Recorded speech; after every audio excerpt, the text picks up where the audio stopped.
Hello and welcome to my channel A Monk in Cloud. I am Yashwant and I'm thrilled to have you here. Be sure to subscribe and turn on notifications so you never miss a video. And don't forget to leave a comment to let me know what you think. Thank you for joining me on this journey and I can't wait to share more with you. Let's get started. In this video, let's talk about how to manage and configure an Azure virtual machine. Basically, an Azure Virtual Machine or VM stands for Azure Virtual Machine. It is a virtualized computing environment hosted on Microsoft's Azure Cloud Computing Platform.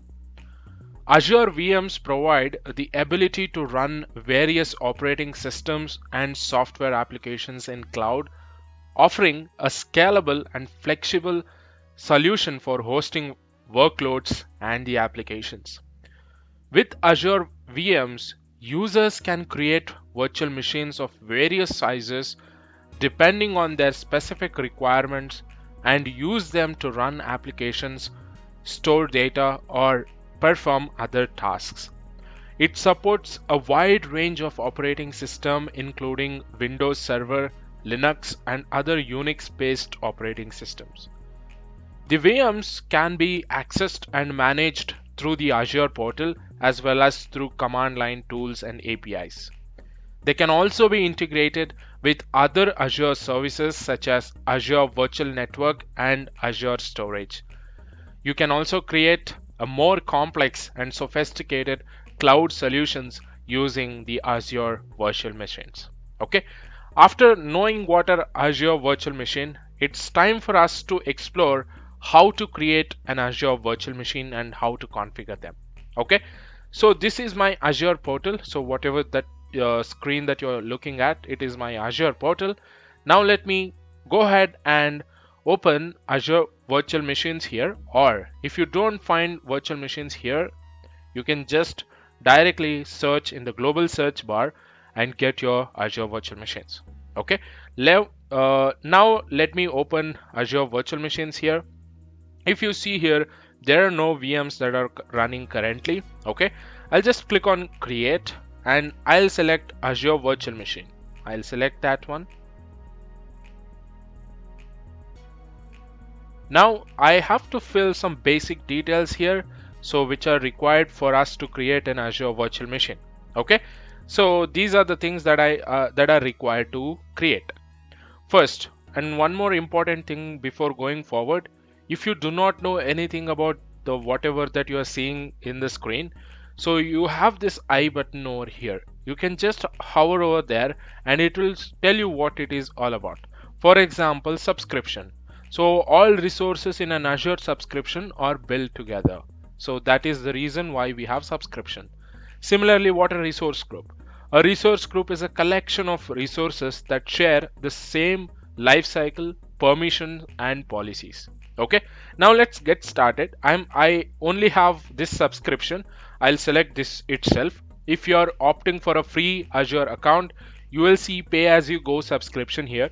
Select that one, and under resource group you can create a new resource group, or if you already having resource group you can use that also. But my recommendation for practice is go ahead and create your own resource group. You can either create here or you can also go ahead and create here itself, right? So let me go back, sorry.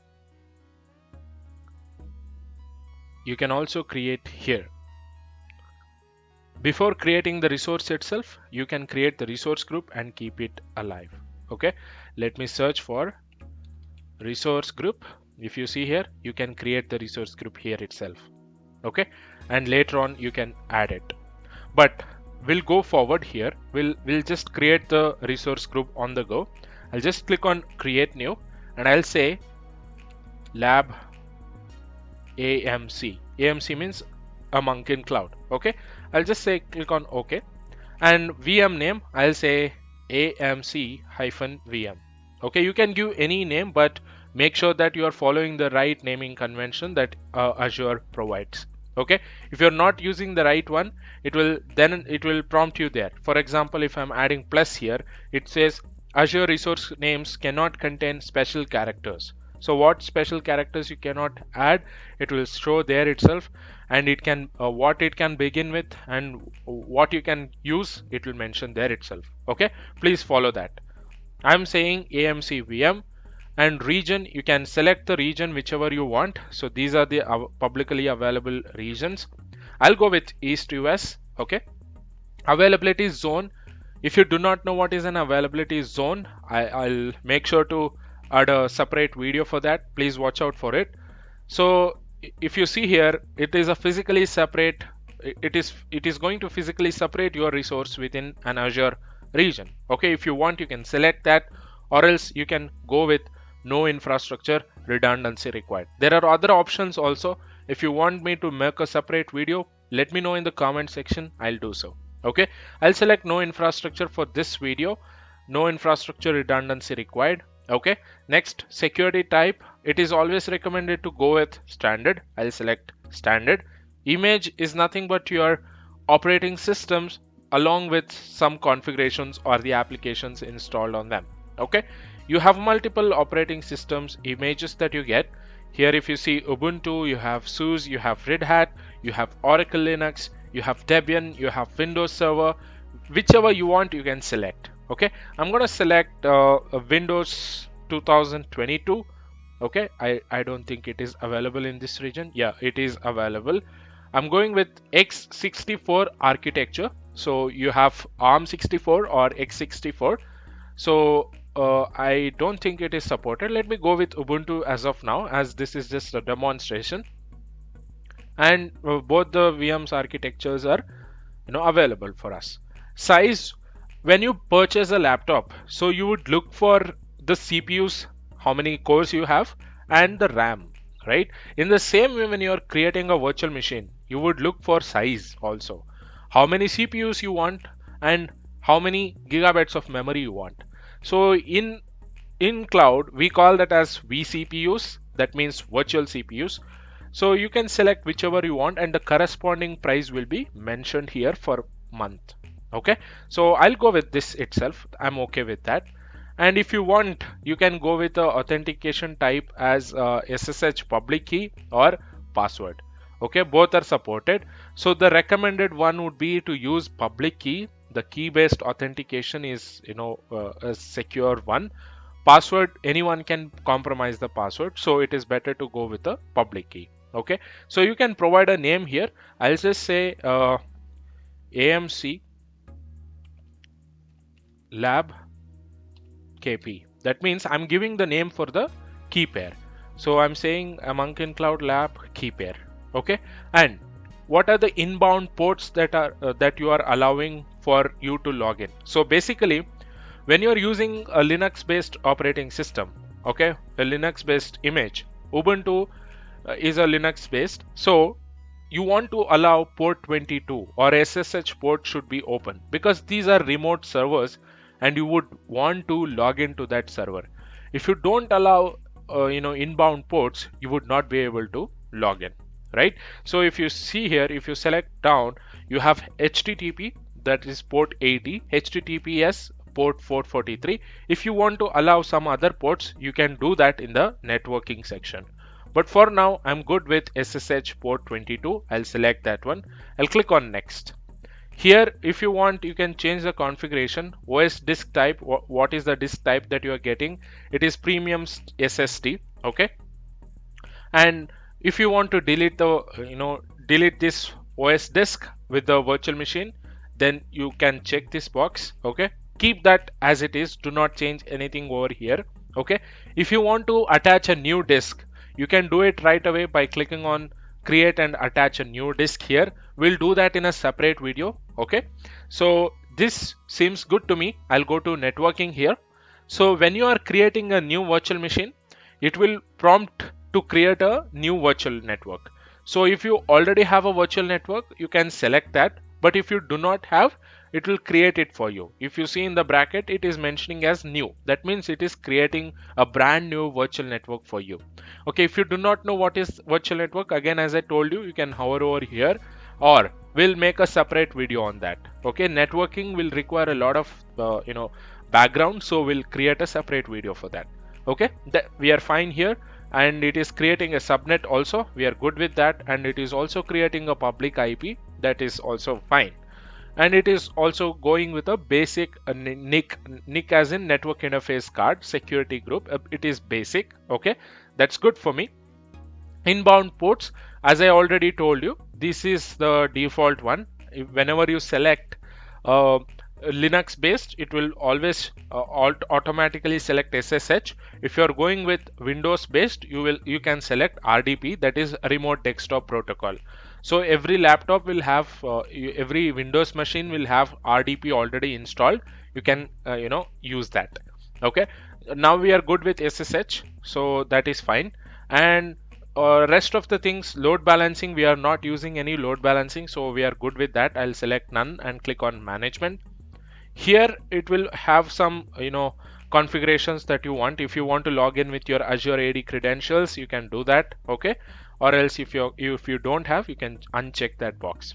And one more important thing is auto shutdown feature. Whenever you enable this and you set a time for the shutdown time, what happens automatically, so when you reach this time, the VM will shut down. Okay, so make sure to uncheck this box for the critical applications that you're running on the virtual machines, because if you check that box, what happens automatically, the VM will be shut down. Okay, so don't go with that option in the production. Okay, until and unless it is not planned. Next, we are good with these details. We'll go with monitoring section here. So here there are some monitoring options that you can get. Okay, so you can enable the alert rules. These are the alerts that you can set. We'll make a separate video on this later on, but we'll just concentrate on virtual machine creation as of now. I'll uncheck this box. You can go with you can disable this boot diagnostics. We don't need that. We'll click on advanced. Advanced, we are not going to talk about this here. It requires a lot of other informations too. So we'll skip this as of now. We are good with these details.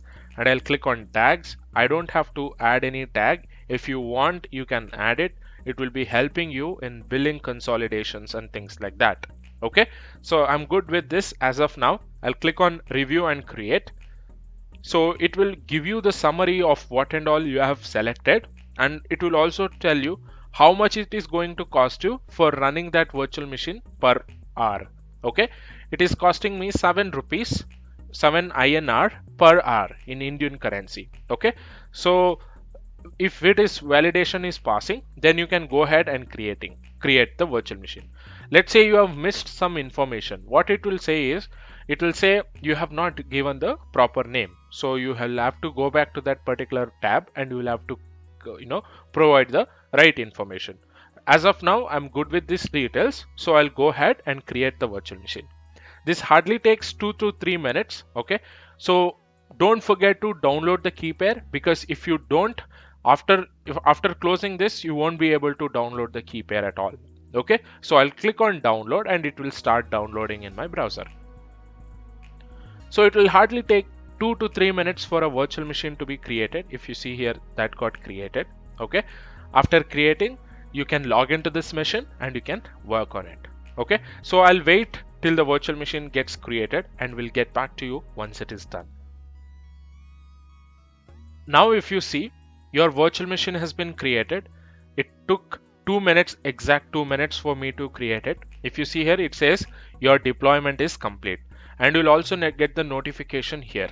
Okay, now let's go back to the resource. You can click on go to resource, and here you will find the information about your virtual machine. Okay, so here if you see, this is the public IP address, and whatever you have selected during the configuration, those things you'll be able to see here. Okay, if you want to stop the virtual machine for any reason, you can just click on stop here. If you want to delete a virtual machine after the practice, you can click the delete button here. And please make sure to delete all the components that gets created while you create the virtual machine. For example, public IP and your disk, all those things will get created along with the virtual machine. So what happens if you don't delete them, you will get billed, right? So make sure to delete the entire resource group itself. Okay, so that you'll be in the safer side. Okay, so if you see here, there are many different options that you can work on when you are going with a virtual machine. So we'll talk about one by one in the coming sessions. So please subscribe to the channel and share it among your friends so that everyone can also learn from this video. Okay, so that's it I had for today's video. If you're liking the content that I'm creating, please consider subscribing and share it among your friends. Thank you, and I will see you in the next one.